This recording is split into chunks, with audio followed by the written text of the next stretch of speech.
उत्तर प्रदेश के प्रयागराज के श्री में गंगा के तट पर परम प्रभु ठाकुर हरित माधव मंदिर दारागंज पर international centre of meditation trust के स्वामी चेतन जी महाराज के द्वारा आज मेडिटेशन पर एक व्याख्यान मीडिया के साक्ष्य दिया गया। उनके अनुसार प्रत्येक मनुष्य को बाह्य यात्रा छोड़कर आंतरिक यात्रा पर जाकर स्वयं को समझना चाहिए। आत्मज्ञान का बोध होने से मनुष्य में समानता, समरसता, नैतिकता, भावनात्मकता के लक्षण उभरने लगते हैं। मनुष्य अपने इस काया को छोड़कर अंतर मन के ज्ञान से एकांतवास में जाकर अपनी परख स्वयं कर लेता है और उसी के परिक्षेप में हमारा ध्यान हमें ईश्वर तक केंद्रित कर देता है। यही जीवन का चक्र है। सांसारिक मोह माया बंधन नदी से मुक्त होकर ईश्वर की प्राप्ति ध्यान से ही हो सकती है। हमारा आशा है कि प्रत्येक व्यक्ति मेडिटेशन की ओर आकर्षित हो और अग्रसित हो। भारत की वर्तमान व्यवस्था पर भी उन्होंने टिप्पणी की। व्यवस्था के अंदर अनुपालन और लोक कार्यपालक को बहुत ज्यादा पारदर्शी होना चाहिए ताकि राजा अपने प्रजा के प्रति जवाब दे हो और प्रजा राजा के कार्यों से संतुष्ट हो, समानता का भाव हो, एक रूपता को, तभी भारत का भविष्य सुदृढ़, सुरक्षित और सांस्कृतिक बनेगा।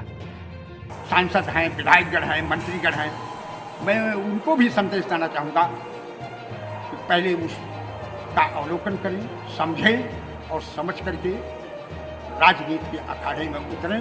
प्रतिद्वंदिता स्वस्थ होनी चाहिए, यही मेरा।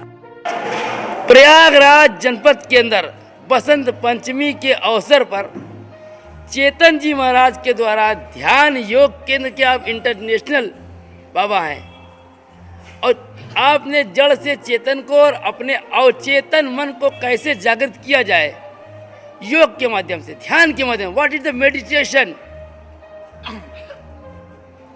जहाँ तक मेडिटेशन या ध्यान की बात है, ध्यान न कोई कर सकता है न कोई करा सकता है।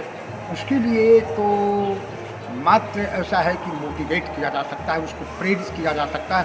ध्यान वह स्थिति है जहाँ न सुख हो न दुख हो और मन का अतिक्रमण करना ही ध्यान है। मन का अतिक्रमण हो जाए उसे ही ध्यान कहते हैं।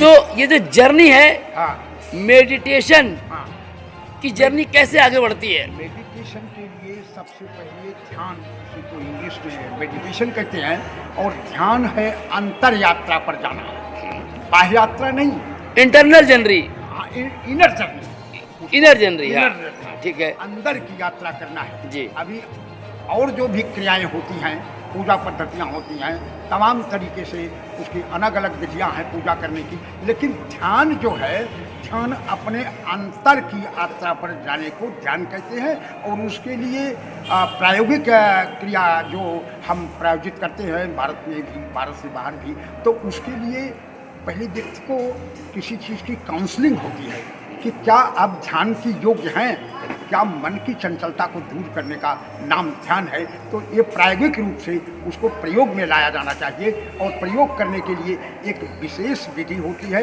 उसके लिए किसी सद्गुरु का ही सानिध्य प्राप्त होना चाहिए।